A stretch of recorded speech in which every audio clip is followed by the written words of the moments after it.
katawan, wala tayong pahinga kahit Sabado. Marami ding trabaho. Ayan, kagagaling ko lang naglabas sa mga Durags. Saka ito may tutupiin pa ko ito. Yan, tutupiin ko pa yan, mga nilabhan ko yan. Tapos ito, labahan naman yan, mga cortina. Yan, cortina, mga ano pa oh, mga damit ko. Naglaba naman ako kahapon ito kay sa pamangkin ko. O siya naman ang naglabas sa pamangkin ko. Siya na naglabas sa mga damit niya. Kahit ako dito nga mga Durags. Yan. Ito mga shoes dito ni gamit. Ayan. Nilabahan ko ng mga shoes kahapon at saka isang araw. Tapos naglaba naman ako tigda-dalawa lang naman araw-araw para matapos kasi marami pa doong mga shoes sa may hagdanan. At ito, isampayar ko ito mga Durags doon sa rooftop. Yan, isampay ko ito sa rooftop. Yan doon, saka ako doon. Kaya antayin nyo ako, saka pa ako sa taas. Sinampay pa pala ako dito. Isang araw pa to. Isang araw pa ito. Isang araw pa ito mga sinampay ko dito, mga cortina. At saka magsampay muna ako sa mga Durags doon. Oh. Doon kasi mainit.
Yun lang, sinampay ko. Yeah.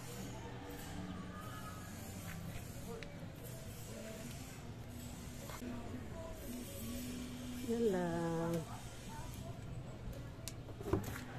Kasi ko pa itong mga kasi ko itong nilabahan ko ng mga curtain. Kaya antay lang din kayo.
Tapos na po. Bababa na po ako. Bababa na. So, wait lang kayo. Baba ako. Bye-bye na. Kasi mag-arrange pa naman ako doon sa kwarto ng pamangkin ko sinakalat. Bye-bye na. Love you all. Active ko naman kayo. Tapos kung mag-arrange doon sa karoon ng pamangkin ko. Bye-bye. Love you all. Bye-bye.